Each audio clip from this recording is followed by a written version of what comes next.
are you waiting for? I'm serious. Who? Are you waiting for things to get better? Like a better economy, a boss who appreciates you, or someone to love you back? Are you waiting for the perfect moment when everything falls into place and life becomes exactly what you want? You're weak.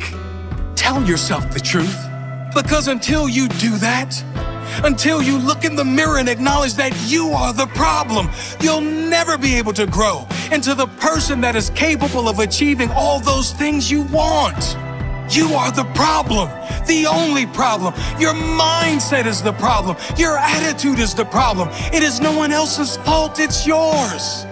If you want the good news, you are also the solution. You and only you.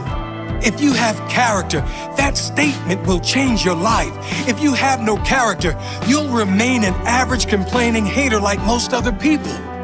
You are your only problem, and you are the only solution. You sabotage the diet. You skip the workout. You don't make the call. You don't say I love you. You don't say I quit. And then you sit back, drowning in the stress and the depression and the anxiety of your life. And you have the audacity to wonder why things aren't working out. You know why. You know exactly why. You're not honest. You're not honest with the person in the mirror.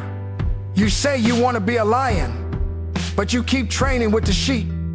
You say you want to be a champion, but you can't even get out of bed when your alarm goes off. You are at war, and it is a war you have been losing by choice. Only you can change the momentum. At any moment, you can shift.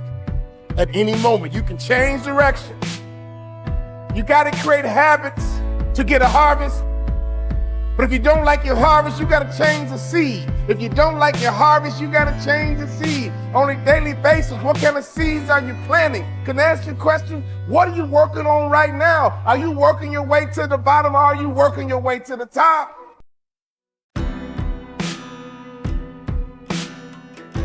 So, what do? You get up right now. You get up and you go back to that mirror and you make a new contract. You look yourself in the eye and you say, no more. No more excuses. No more lies. No more self-sabotage. No more giving the keys to your life to your fears and your doubts. Tell yourself, you disappointed me. You didn't wake up on time. You didn't make that call. You didn't do the work. You made a promise to yourself and broke it. That's why we're stuck here. This is taking responsibility. This is being tough on yourself. Not your boss doing it, not your partner, you. You need to explain to yourself why you failed. You need to apologize to yourself. And most importantly, you need to give yourself another chance to succeed. Are you going to decide right here, right now, that good enough is no longer good enough? I am speaking to the entrepreneur who is afraid to launch. I am speaking to the artist who is afraid to be seen.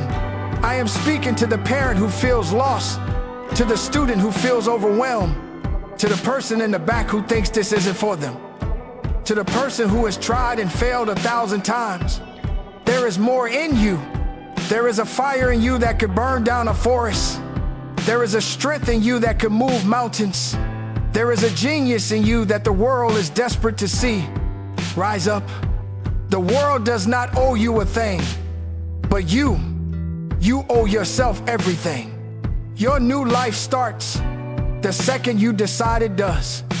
Decide.